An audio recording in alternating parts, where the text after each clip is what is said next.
On this day in history, March 27th, 1329, Pope John XXII issues his In Agro Dominico, condemning some writings of Meister Eckhart as heretical.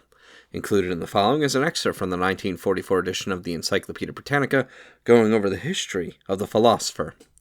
Johannes Eckhart, also known as Meister Eckhart, born around 1260, died 1327. German philosopher, the first of the great speculative mystics of the West, was born at Holkheim, near Gotha.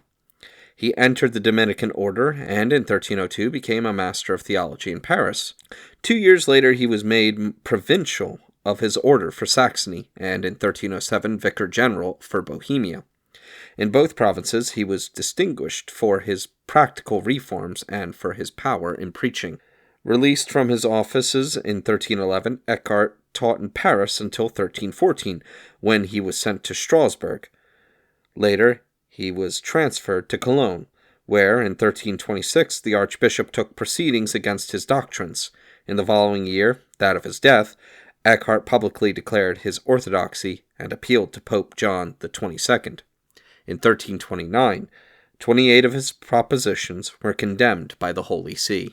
Eckhart has been termed a scholastic mystic rather than a mystical scholastic, because he colors the Aristotelian elements in Aquinas with the mysticism of the pseudo-Dionysus.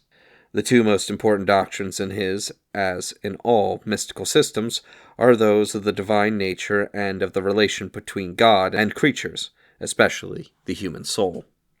For Eckhart, God is the absolute and infinite being best characterized as nothing on the ground that his simplicity is irreconcilable with a plurality of predicates. If any attribute could be ascribed to him, it would be the S implied in the scriptural ego sum quae sum, though strictly speaking God is rather than has S.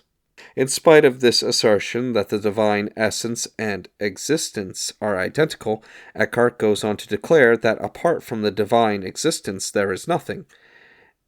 Ens tantum unum est et Deus est. Every creature has its own essence, but its existence is that of God, and God and the creature are more closely related than matter or form, or than the parts and the whole. In addition to this pantheistic leaning, the statement that at the same time that God engendered his Son, co-eternal and equal to himself, he created the world, brought Eckhart's orthodoxy under suspicion.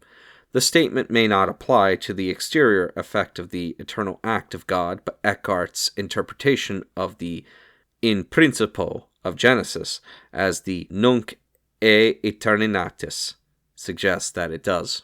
Although the divine existence permeates all being, it is regarded by Eckhart as especially manifested in the human soul, whose end is union with God. The union is to be accomplished through knowledge. The soul must first understand that creatures in themselves are nothing, and then, having perceived the continuity of its being with the divine being, it can dispense with the external means of salvation and abandon itself to God, who finds in it his own existence.